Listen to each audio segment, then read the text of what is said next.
Oui, effectivement, une lecture attentive de ce rapport.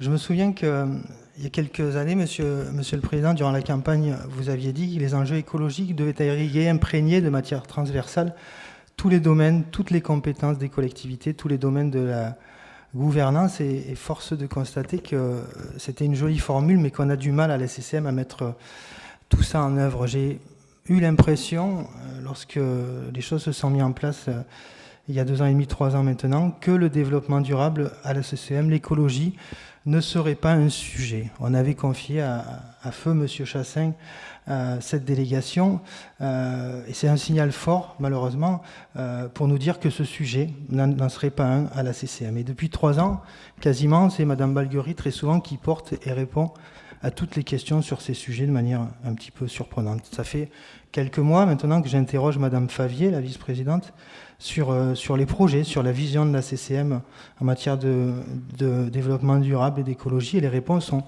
très souvent énigmatiques. L'année 2022 a été charnière, elle a été marquée par des événements très particuliers sur notre territoire.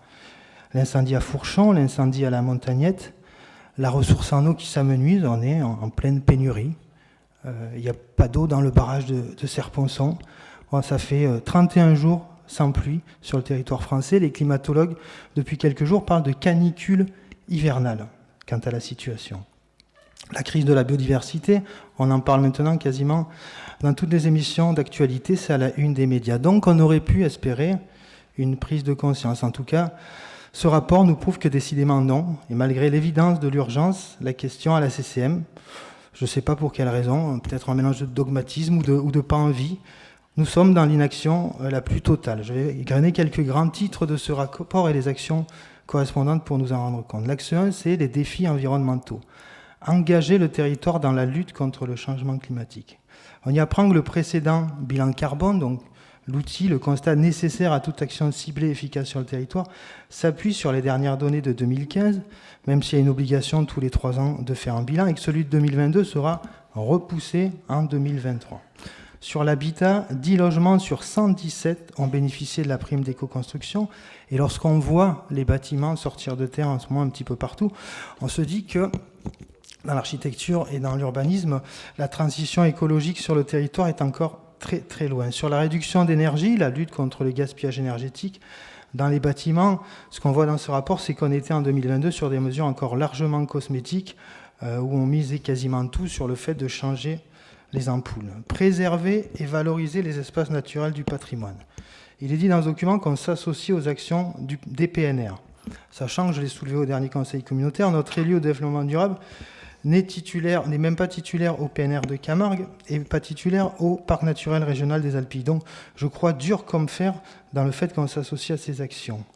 On en est toujours à vendre le canal de la Haute-Crau comme le projet structurant du territoire en termes de valorisation des espaces naturels et de biodiversité.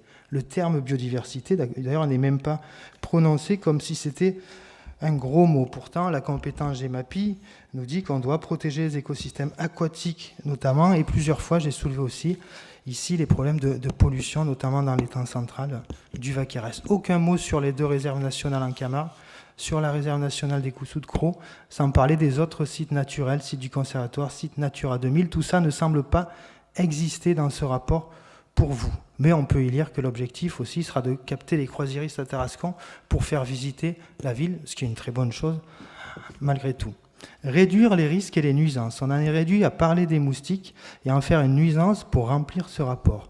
Rien sur les impacts de la canicule, rien sur les nuisances sonores de la 113, rien sur les brûlages agricoles qui constituent la majeure source de pollution pour les microparticules, pour certaines plus que la circulation automobile. C'est pourtant une compétence telle qu'il est écrit de la CCM, lutte contre la pollution de l'air, lutte contre les nuisances sonores, soutien aux actions de maîtrise et de demande d'énergie. Bref, quand on voit, si on peut déjà évoquer le sujet des déchets, les nuisances liées aux décharges sauvages, au plastique qu'on retrouve dans les principaux canaux de la ville, dans le Viguera à Fourchon, Craponne en centre-ville, et tout ça va se déverser dans la mer, aucun mot là-dessus. Développer la prévention des déchets. On a stoppé net à la CCM une dynamique qui était en marche, un plan de tri qui devait être mis notamment en place en 2020. On On n'a plus eu de directeur déchets pendant plus d'une année, donc rien n'a été fait pendant 2 ans. La seule réponse qu'on a pu avoir, c'est d'augmenter la TEOM et supprimer le ramassage pour les professionnels en zone nord afin de faire un petit peu baisser nos déchets. Ce bilan sur les déchets, c'est un échec, c'est votre échec. Les déchetteries sont inopérantes. Donnez-nous des nouvelles de la déchetterie qui devait être construite au nord, puisqu'on l'attend toujours. Arles et Sainte-Marie, en matière de tri des déchets, sont les plus mauvais élèves.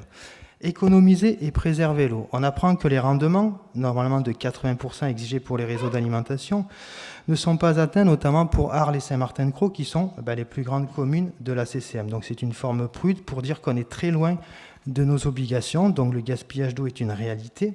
Je veux bien qu'on investisse des millions dans le canal de la Haute-Crau, qu'on en fasse un projet structurant, qu'on déploie à toutes les sauces pour parler de tous les projets, mais on s'est mis à dos un chantier dont les coûts ne cessent d'augmenter pour un canal qui représente même pas 5% de l'alimentation de la nappe, et de l'autre côté, on a des trous dans les tuyaux avec des pertes de plus de 20%, je ne vois pas la logique. Encourager le développement de l'économie sociale et solidaire. On a à la mairie d'Arles une élue à ESS, mais qui n'est pas à la CCM. On évoque les structures intermédiaires des France Active qui étaient déjà sur Arles bien avant. À part qu'on augmente le loyer et les charges au village d'entreprise, je ne vois pas où sont les encouragements pour ce mode de développement économique. Développer une offre globale de mobilité, écoutez, rien de neuf sous le soleil, aucun projet global, ni de plan de déplacement urbain, ni de schéma de déplacement, comme ça se fait dans d'autres collectivités. On a ce plan vélo dont on a évoqué l'existence cette année, mais on continue à travailler en silo sans vision globale. J'espérais juste qu'on pouvait travailler avec les compétences et les outils de l'agglo au regard de ce qui se fait ailleurs.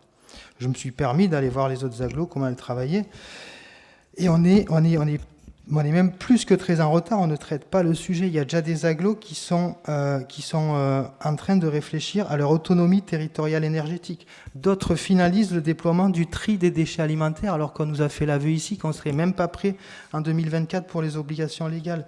Certaines collectivités financent l'achat de véhicules à faible émission pour les professionnels de la zone. On finance des achats de réemploi, réparation pour lutter contre l'obsolescence et la consommation. On met en place des TOM incitatives dans certaines collectivités pour pousser les gens à mieux trier leurs déchets. On est loin derrière tout ça.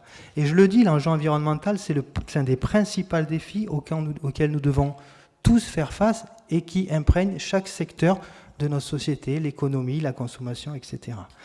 Les épisodes de cet été, je les rappelle, canicule, incendie, crise de la biodiversité, c'est l'habitabilité même du territoire qui est en jeu.